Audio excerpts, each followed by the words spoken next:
नमल jail के अहाते में सुबह की धुंध फैली थी।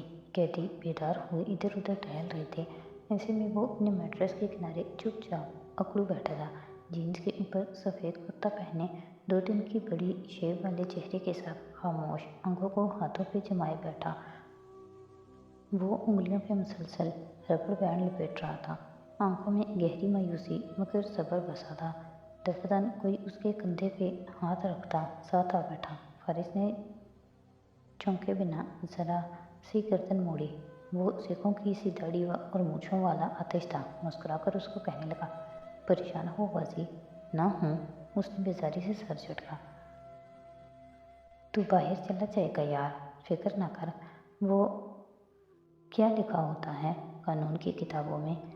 मुलजिम कानून की पसंदीदा औलाद होता है। कानून में सारे फ़ायदे उसी को मिलते हैं। उसने मुस्कुराकर नाक से मक्खी उड़ाई। फारिस ने जवाब नहीं दिया। रबड़ बैंड को तेजी से उंगलियों पे बांधता खोलता रहा। एक ज़माने में तो बहुत नमाज़ें पढ़ा करता था बाजी। अब भी पढ़ता हूँ। कुछ दिन पढ़ी, कुछ दिन छोड़ दी। कंधे झटक कर कहते उसकी निगाहें रबड़ बैंड पे जमी थी। आदत क्यों नहीं बनाता? नहीं बनती। कुछ दिन दिल जिंदा रहता है, फिर हफ्ते गुजर जाते हैं और मैं मुर्दा दिल लिए फिरता हूँ। इस्तेज़ाइया सर झटक अब वो तेज़ तेज़ बैंड को उंगलियों पे लपेट रहा था। मैं भी ईद के ईद पढ़ता हूँ वैसे तो नमाज, लेकिन आतिश खंगार कर उसके करीब टेक लगा कर बैठा और सोचती नज़रों से छत को देखने लगा। ईमान मेरा मजबूत है, पहले दिन की तरह। फारिस ने इस बात पे तल्ख मुस्कुराहट के साथ उसे देखा था। देखो कौन कह रहा है? आतिश और आतिश की तारीख से कौन नहीं वाकिफ था? मगर वो किस्सा तुम फिर कभी नहीं सुनोगे। सच कह रहा हूँ, तेरा ईमान खुदा पे कमज़ोर है। मुझे अब यकीन नहीं आता आतिश कि कोई खुदा है भी या नहीं। वो संजीदगी से उंगलियों पे बल दर बल रबड़ लपेटता रहा। उंगली कसती जा रही थी। खून रुक गया। आधी उंगली सुर्ख और आधी सफ़ेद पड़ने लगी थी। हैं? वो चौंका। अगर खुदा होता तो कोई मेरे भाई को यूं कत्ल ना करता, मेरे बेगुनाह बीवी को ना मारता, मेरे 4 साल जेल में ज़ाया ना होते। मुझे अब यकीन नहीं रहा कि कोई खुदा है भी या नहीं। ये सिर्फ लोगों को कंट्रोल में रखने के लिए बनाए गए मज़ाहिब हैं। वो तल्खी से बोल रहा था। आतिश ने घबरा कर इधर उधर देखा। जिसका डर था वो करीब में ही बैठा था। मौलवी, वो दाढ़ी वाला नौजवान जो पीछे 6 माह से इधर कैद था, वहीं बैठा संजीदगी से उनकी बातें सुन रहा था। आतिश दाढ़ी खुजाते हुए उसके करीब खिसका। आहिस्ता बोल, नया झगड़ा शुरू हो जाएगा। इस बात पे फारिस ने नज़र उठाकर दाएं बाएं देखा और इस नौजवान को अपनी तरफ मतवज्जो पाया। हाँ भाई, कोई मसला है तुम्हें? तेवरी चढ़ाकर वो उसे घूर कर बोला था। इस नौजवान ने गहरी सांस ली। पुरानी कहानी है मगर सुना देता हूँ। एक मोमिन शख्स एक हजाम के पास बाल बनवाने आया था। वो मुतवाज़न लहजे में फारिस की आंखों से निगाहें हटाए बगैर कहने लगा। तो हजाम ने उससे कहा, मुझे नहीं यकीन कि कोई खुदा वजूद रखता है।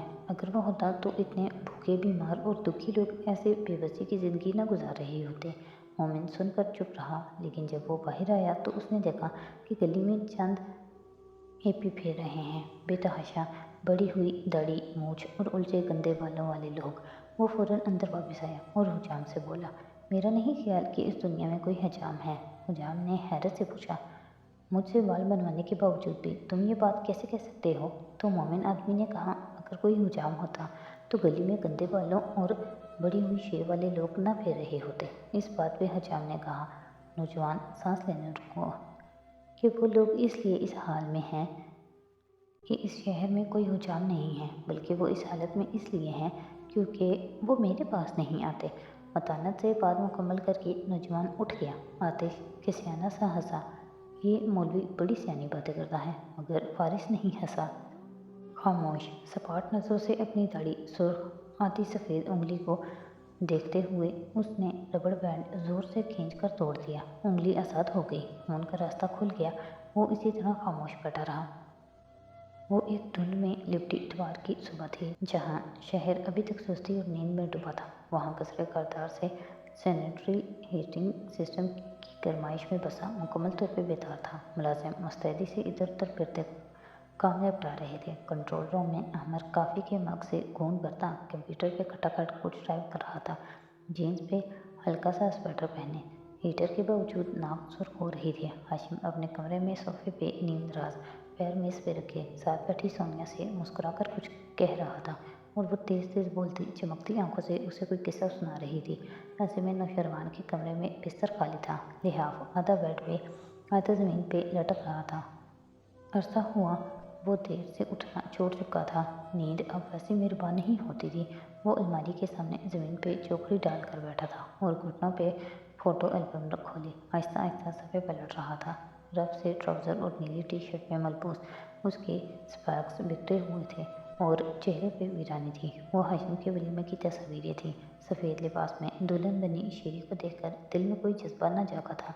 दफ्तर एक तस्वीर पे वो रुका, आंखें सुकेड़ी। औरंगज़ेब के गले लग रहा था वो। फोटोग्राफर ने एक एक लम्हे को गोया अक्स बंद किया था। औरंगज़ेब कदरे हैरान थे और शेरू की आंखें नम थीं। ऊपर लीलिंग पे हाथ रखे जवाहरात और सादी खड़े थे। जवाहरात का सुर्ख लिबास और इस सुर्ख रंग में अटक गया एकदम, जैसे सुर्ख पानी सा सादी के ऊपर बहने लगा, फिर औरंगज़ेब के ऊपर। शेरू के हाथ तक सुर्ख माया से बहकने लगे। उसने एल्बम फेंका और तेजी से हाथ झाड़े। वो साफ थे, एल्बम साफ थे, कोई खून नहीं, कोई नमी नहीं। वो आंखें मसलता आहिस्ता से बेड की तरफ वापस आया और बैठते हुए सर हाथों में गिरा लिया। फिर मोबाइल उठाया और फेसबुक इनबॉक्स खोलकर अलीशा रेबिका करदार को क्लिक किया। सो रही हो? जानता था उसकी रात गहरी होगी। नहीं, पढ़ाई कर रही हूँ। वो कुछ देर ठहरी। तुम क्या कर रहे हो? मैं डैड की पुरानी तस्वीर देख रहा था। तुम्हें वो याद नहीं आते अलीशा? मेरा उनसे कभी कोई कल्बी ताल्लुक नहीं था। शेरू का दिल बुरी तरह दुखा। वो खामोशी से स्क्रीन को देखे गया। कुछ देर बाद अलीशा का पैगाम चमका। मैं अंदर से हमेशा उनकी तवज्जो की तलबगार रही हूँ। अक्सर ख्वाब में देखती हूँ कि वो जिंदा हो गए हैं और वो जो उनके मरने की खबर सुनी थी वो झूठ थी। मैं भी, उसने लिखते हुए कुर्ब से आंखें बंद की। फिर कुछ देर सोचता रहा। किधर गए? अगर बात यूं ही अधूरी छोड़ देनी होती है हर रात तो मुझे मैसेज क्यों करते हो? वो खफा हुई थी। मैं तुम्हें कुछ बताना चाहता हूँ। तुम्हारा हक है कि तुम जानो। एक फैसला करके वो लिख रहा था। शेरू के कमरे की खिड़की से बाहर झांको तो सामने धुंधलकों के पार नेक्सी खड़ी थी। फारिस के कमरे की खिड़की से टेक लगाए हुनैन फर्श पर बैठी थी, छोटा कंबल अपने ऊपर फैलाए, मूंगफली खाते हुए लैपटॉप गोद में रखे। आज अरसे बाद वो फरागत से बैठी दिखाई दे रही थी। नीचे अम्मी और सदाकत ने किचन संभाल रखा था। सदाकत अपनी बीवी को फिलहाल गांव में छोड़कर आ गया था। हुनैन के करीब जुमर कुर्सी पर टेक लगाकर बैठी, कलम लबों में दबाए सोच में गुम थे। उसके खुले घुंघराले बाल कुर्सी की पुश्त से नीचे गिर रहे थे और छत पे जमी आंखों में उलझन सी थी। ये इत्तेफाक नहीं हो सकता। एक नहज पे पहुंच के उसने चेहरा सीधा किया और कुर्सी हन्ना की तरफ घुमाई। हन्ना सुने बगैर गौर से स्क्रीन को देख रही थी। कमरुद्दीन का कत्ल उस रात नहीं हुआ। खावर को जब इल्म हुआ कि फारिस इस रात कुछ कर चुका है तो उसने अगली सुबह कमरुद्दीन को मरवाया और गवाहों और डॉक्टर को खरीद कर मौत का वक्त बदल दिया। लाश तो अगली दोपहर ही मिली थी ना? तुम क्या कर रही हो? आखिर में उलझ कर आबरू बीचे। जवाब न आया तो वो उठी और हन्ना के साथ नीचे कारपेट पर बैठी। नौशरवान, अलीशा, ये क्या है? उसने चौंक कर हन्ना का चेहरा देखा। वो मैंने शेरू भाई का अकाउंट फिशिंग के ज़रिए हैक किया है और अब इस लूज़र के मैसेजेस पढ़ रही हूँ। फिर जुमर के तासुरात देखे। ऐसे मत देखें, उनका अलीशा से रब्ता बहाल हो गया है। मुझे वजह जाननी है। हन्ना, हमने फैसला किया था कि हम करदार के नेटवर्क को नहीं छेड़ेंगे। जुमर संजीदा थी। मगर अब खावर नहीं है तो डर किसका? जुमर बहुत कुछ कहने लगी थी, फिर गर्दन मोड़कर धुन में डूबे कसर को देखा। वैसे ये खावर गया कहाँ? अरसे से नज़र नहीं आया। खावर का जिक्र करते हुए उसकी टोन सर्द हो जाती थी, जैसे हाशिम के लिए होती थी, सर्द और बेरहम। मगर उसे इन लोगों से वो नफरत महसूस नहीं होती थी जो फारिस काजी से एक ज़माने में हुआ करती थी। वो उसके अपने नहीं थे, वो गैर थे। और फारिस सब कुछ था, वो बस गैर नहीं था। ओह गॉड, ये पढ़ें। हुनैन तेज़ी से सीधी होकर बैठी, जुमर जोड़ कर स्क्रीन को देखने लगी। नौशरवान, तुम्हारा ये हक है कि तुम ये जानो। अलीशा, क्या? नौशरवान, डैड, हमारे डैड को कत्ल किया गया था। जुमर की अब्रू ताजुब से उठे। हन्ना हक्का बक्का थी। अलीशा, व्हाट? मगर कैसे? हाशिम ने तो कहा था कि उनकी मौत बाथरूम में गिरने के बायस हुई थी। नौशरवान, हम सबको भी यही पता चला है। इनफैक्ट 2 माह पहले। अलीशा, क्या मालूम हुआ है किसने कत्ल किया है उनको? नौशरवान, हमारे ही सिक्योरिटी चीफ ने। हना ने मुंह पे हाथ रखा। उसी पल बिजली चली गई और वाईफाई ऑफ हो गया। पैगामात का रास्ता रुक गया। हनन की आंखों में आंसू आ गए। वो सबसे अच्छे कारदार थे, मेरा बहुत ख्याल करते थे, बहुत ज़्यादा। जुम्मन ने हल्की सी झुरझुरी ली। सिक्योरिटी चीफ यानी खावर ने। हना ने नाक सुखेड़कर आंखें रगड़ी। दूसरों के साथ जो करते थे वो खुद अपने साथ भी हो गया, इसीलिए उन्होंने खावर को निकाल दिया। मगर जुमर बेचैन हो गई थी। खावर भला कैसे? ये दुनिया कितनी क्रेजी है। ओह नैन, तुम्हारा क्या होगा? हना बड़बड़ाते हुए चीज़ें समेट रही थी। जुमर ने चेहरा उठाकर उसे देखा। उसकी औरंगजेब से एक जहनी वाबस्तगी थी और अब वो डिस्टर्ब नजर आ रही थी। मगर जुमर को इस बात को हजम करने के लिए कुछ वक्त चाहिए था। खाबर ऐसा कैसे? और वो कहाँ गया? हारून उवैद की रिहाइशगाह पे भी इतवार का खुमार छाया था और तायुश फर्नीचर से आरास्ता लाउंज खामोश पड़ा था। सीढ़ियों के ऊपर कमरों के सामने बने फर्श पे अवतार कलाई पे घड़ी बांधती चलती आ रही थी। ज़्यादा लिबास पे सुर्ख स्कार्फ चेहरे के गिर्द लपेटे वो आबरू इकट्ठे किए कदरे खफा लगती थी। दफतन स्टडी के सामने वो ठटक कर रुकी। अचंभे से दरवाजे को देखा जो ज़रा सा खुला था। अंदर से मध्यम बातों की आवाज़ आ रही थी। अभी खामोशी से दरवाजे के करीब आई और दरवाजे को अंदर से झांका। स्टडी टेबल की कुर्सी पर बैठे हारून की पोस्ट दिखाई दे रही थी। वो सामने खड़े हबशी सूरत फसी से मुखातिब थे और फसी इस तरह खड़ा था कि अभी के बिल्कुल सामने था। उसने नज़र उठाकर दर्ज में से झांकती अभी को देखा और फिर बिना किसी तासुर को चेहरे पे लाए हारून से कहने लगा, मैं काम की बात की तरफ आता हूँ। आवाज़ ज़रा बुलंद कर ली। वो जैसे अभी का ही इंतज़ार कर रहा था। मिसेस जोहरा चाहती हैं कि मैं खावर और सादी यूसुफ दोनों को कत्ल कर दूँ, ऐसे जैसे कि सादी को खावर ने कत्ल करके खुदकुशी कर ली है। हाशिम को इल्म ना हो क्योंकि उसकी इस लड़के के साथ इमोशनल अटैचमेंट है। उन्होंने हल्का सा हुंकारा भरा। कुछ मालूम हुआ खावर को क्यों कैद किया गया है? अभी ने सांस रोक के चेहरा मजीद आगे गिरा लिया। हमान नहीं सर, उसने रकम में गबन किया है, यही बताया था हाशिम ने। उससे तफ्तीश करने सिर्फ रईस चाहता है। मेरे बंदे अंदर होने वाली गुफ्तगू से नाइल्म है। अभी उलझन से लब काटने लगी थी। साथी ने कैसे? और मिसेस कारदार चाहती हैं कि हम इन दोनों को ख़त्म करा दें। जी सर, क्योंकि लड़का बेकार है, उस पर इतना पैसा खर्च करने का कोई फ़ायदा नहीं।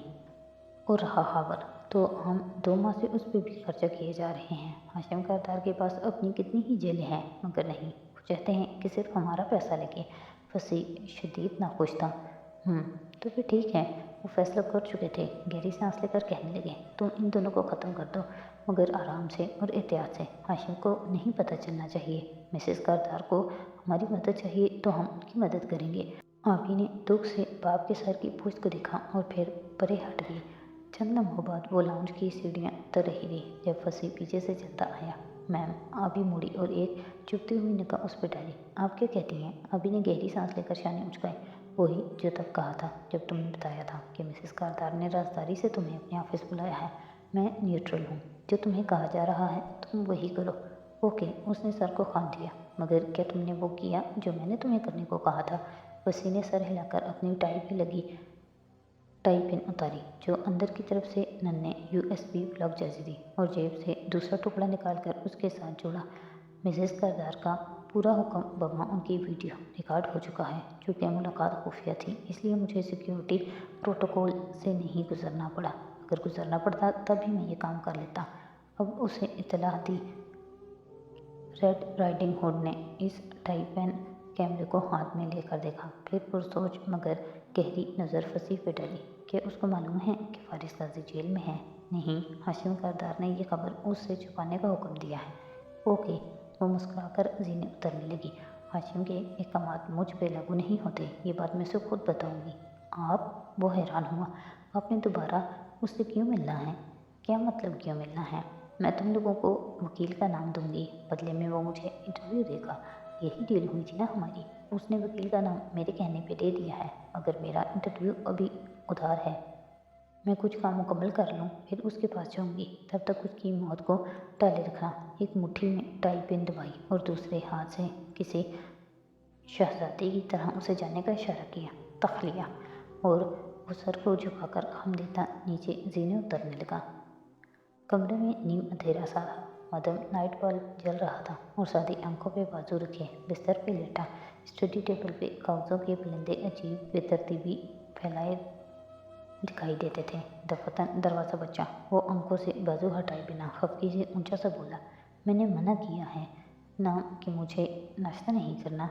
जान छोड़ दो अब। मगर दरवाज़ा आहिस्ता से खुल गया और फिर बंद भी हो गया। साथी ने बाजू हटाया और अंधेरे में पलकें चिपका कर देखी।